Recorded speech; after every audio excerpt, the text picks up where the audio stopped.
오늘의 말씀을 같이 읽겠습니다. 누가복음 23장 44절부터 56절 말씀입니다.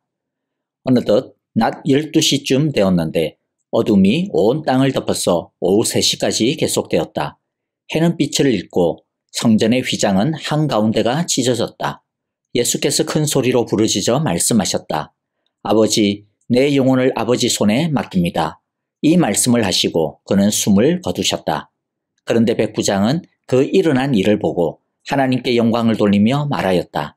이 사람은 참으로 의로운 사람이었다. 구경하러 모여든 무리도 그 일어난 일을 보고 모두 가슴을 치면서 돌아갔다. 예수를 아는 사람들과 갈릴리에서부터 예수를 따라다닌 여자들은 다 멀찍이 서서 이 일을 지켜보았다. 요셉이라는 사람이 있었는데 그는 공의의 의원이었고 착하고 의로운 사람이었다. 이 사람은 의회의 결정과 처사에 찬성하지 않았다. 그는 유대 사람의 고을 아리마대 출신으로 하나님의 나라를 기다리는 사람이었다. 이 사람이 빌라도에게 가서 예수의 시신을 내어달라고 청하였다. 그는 시신을 십자가에서 내려서 삼배로 싼 다음에 바위를 파서 만든 무덤에다가 모셨다. 그 무덤은 아직 아무도 묻힌 적이 없는 것이었다. 그날은 준비일이고 안식일이 시작될 무렵이었다. 갈릴리에서부터 예수를 따라다닌 여자들이 뒤따라가서 그 무덤을 보고 또 그의 시신이 어떻게 안장되었는지를 살펴보았다. 그리고 그들은 집에 돌아가서 향료와 향유를 마련하였다. 여인들은 계명대로 안식일에 쉬었다. 아멘. 예수님이 돌아가실 때 일어난 여러 가지 현상은 그분이 메시아이심을 확증해 줍니다. 예수님은 새벽 내내 재판을 받으시고 오전 9시에 십자가에 달리셨습니다. 그리고 오후 3시에 돌아가셨습니다. 낮 12시부터 오후 3시까지 온 땅에 어둠이 임합니다. 이것은 하나님의 독생자 예수님이 온 인류의 죄를 짊어지시고 죽어야 하는 것에 대한 죄에 대한 하나님의 분노와 슬픔이 반영된 현상입니다. 그리고 이때 성소의 휘장이 한가운데가 위에서부터 아래로 쫙 찢어지는 현상이 일어납니다. 성소의 휘장이란 성전에 있는 거룩한 것인데요. 성전에는 분향단과 떡상과 촛대가 놓여있는 일반 성소와 하나님의 거룩한 법궤를 모셔야 하는 지성소, 이렇게 두 개의 공간으로 구분이 됩니다. 이 성소와 지성소를 구분짓기 위하여 휘장이 놓여 있습니다. 이것이 바로 성소의 휘장입니다. 이 성소의 휘장은 죄인들이 함부로 하나님 앞에 나오지 못하도록 하나님의 거룩을 더럽히지 못하도록 사람들을 가로막는 역할을 합니다. 이 성소의 휘장을 지나 지성소로 들어갈 수 있는 때는 1년에 딱 한 번 대속죄일이라는 날입니다.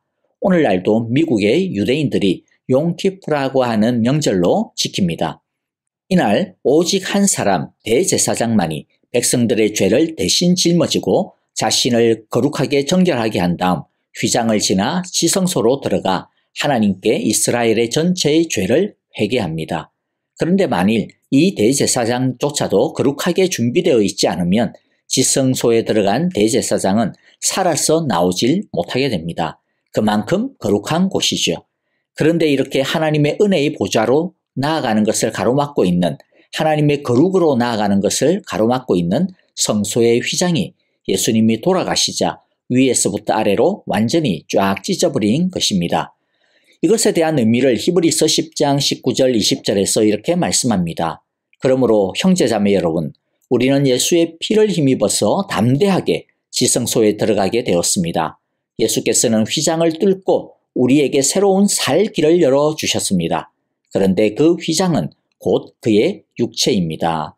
성소의 휘장이 찢겨짐은 예수님의 이 구원의 죽음을 통해 이제 하나님의 지성소로 가는 길이 활짝 열려지게 되었다는 것을 보여줍니다.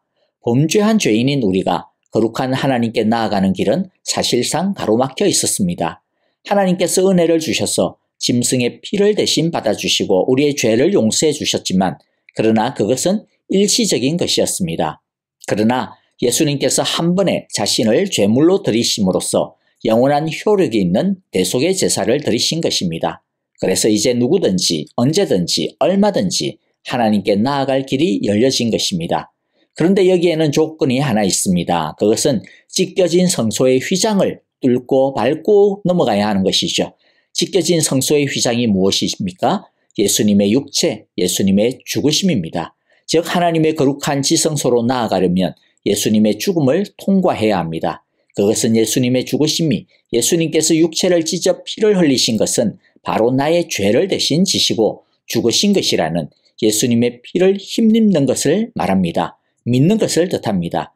예수님의 이 구원의 죽음, 이 구원의 피 흘림을 나를 위한 것이므로 믿는 것이죠. 이것이 예수님의 육체를 통과하는 것입니다.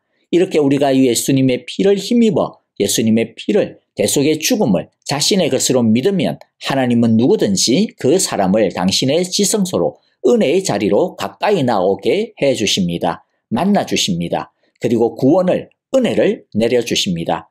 예수님의 대속으로 죄인인 우리가 하나님께 나아갈 수 있는 길이 활짝 열려지게 되는 것입니다. 그러므로 이제 우리는 매일 이 찢겨진 휘장을 지나 하나님의 은혜의 보좌로 나아가야겠습니다. 이것이 무엇입니까? 바로 예수님을 믿는 믿음으로 하나님께 나아가는 예배입니다. 그러므로 우리는 매일매일 이렇게 예배의 일상화를 살아내야 하는 것입니다. 그럴 때 하나님은 은혜의 보좌에서 우리에게 온갖 신령한 은혜의 선물들을 내려주실 것입니다. 하나님의 은혜의 선물을 받고 싶습니까? 그렇다면 찢겨진 예수님의 휘장을 지나 매일매일 매 일들마다 하나님께 나아가도록 합시다. 우리 모두 매일 휘장을 지나 담대히 하나님께 나아감으로써 하나님께서 우리에게 주시는 놀라운 성령의 능력을, 우리의 배에서 솟아오르게 하시는 성령의 생수의 시원함을 누리게 되시기를 간절히 기도하고 축복합니다. 이방인 백부장은 이 모든 일을 목격하고는 이 사람은 참으로 의로운 사람이었다라고 고백을 합니다. 즉 예수님은 우리를 죄에서 구원하기 위해 십자가에 달려 죽으신 하나님의 아들이었다라고 하는 고백입니다. 그런데 얼마나 안타까운 모습인지 모르겠습니다. 왜냐하면 하나님께서 선택하신 하나님의 백성은 하나님이 보내신 메시아를 알아보지 못했습니다. 거부했습니다. 오히려 죽였습니다. 예수님을 따르던 제자들은 모두 도망쳐 버렸습니다. 정작 예수님을 환영하고 높이고 온 세상에 선포해야 하는 하나님의 백성들은 예수님을 등지고 멀찍이 있었습니다. 엉뚱한 것들을 붙들고 있었습니다. 이때까지의 자신들의 관습과 자신들이 만들어 놓은 자신들의 우상을 붙들고 있습니다. 하나님의 백성이 해야 하는 가장 큰 일이 무엇일까요? 우리에게 오신 예수님을 영접하는 것입니다. 그 예수님을 높이고 경배하는 것입니다. 그 예수님께 우리의 주인됨을 드리는 것입니다. 그 예수님의 구원자 되심과 주되심을 하나님을 모르는 이 세상에 전하고 알리는 것입니다. 바라기는 우리 모두 침묵하고 배신하고 등졌던 제자들과 당시 유대 사람들처럼 되지 말아야겠습니다.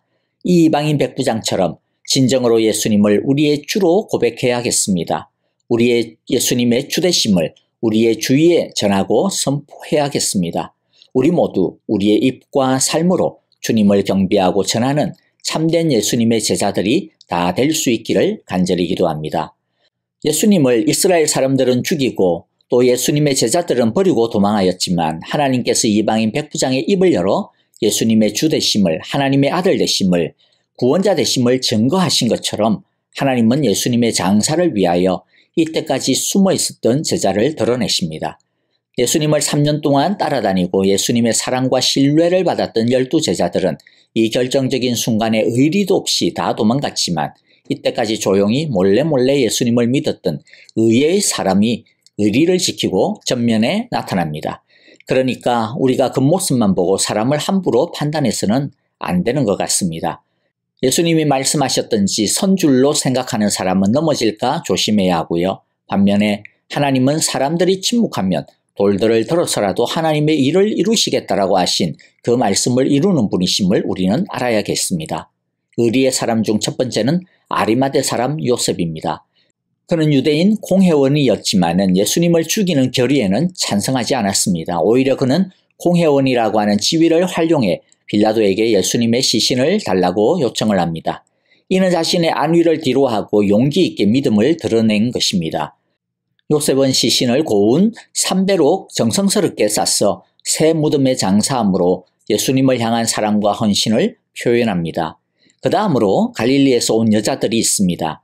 그들은 예수님 시신의 발을 향품과 향유를 준비함으로 예수님을 향한 사랑과 충성을 나타냅니다. 그리고 요한복음 19장 39절에 보면 또 전에 예수를 밤중에 찾아갔던 니고데모도 몰약을 침향을 섞은 것을 100근쯤 가지고 왔다라고 합니다. 여러분, 우리가 사람들 사이에서도 의리가 있어야 된다라고 하지 않습니까? 하나님을 사랑하고 예수님을 따르는 데 있어서 우리가 적어도 이 세상 사람들 사이의 의리보다도 못해서는 안 될 것 같습니다. 하나님에 대해 의리를 좀 지키며 살아갑시다. 예수님을 사랑하는 데 있어서 좀 힘들다고 뒤로 내빼지 말고요. 주님이 우리에 대한 의리를 끝까지 지켜주셨듯이 우리를 위해 아낌없이 죽으시는 의리를 보여주셨듯이 우리도 예수님을, 주님을 끝까지 사랑하고 섬기는 의리의 크리스찬들이 다 되었으면 좋겠습니다. 믿고 확신하는 바를 끝까지 따르는 이 사람들을 하나님께서는 이렇게 성경에 기록하여 오고 오는 모든 크리스찬들로부터 칭찬과 영광을 받게 하셨습니다. 뿐만 아니라 하나님의 나라에서 이들의 상이 클 것임을 분명히 말씀합니다. 힘들지만 믿음의 의리와 충성의 의리를 한 걸음 한 걸음 묵묵히 걸어가는 우리 모든 성도님들이 다 되시기를 간절히 기도하고요.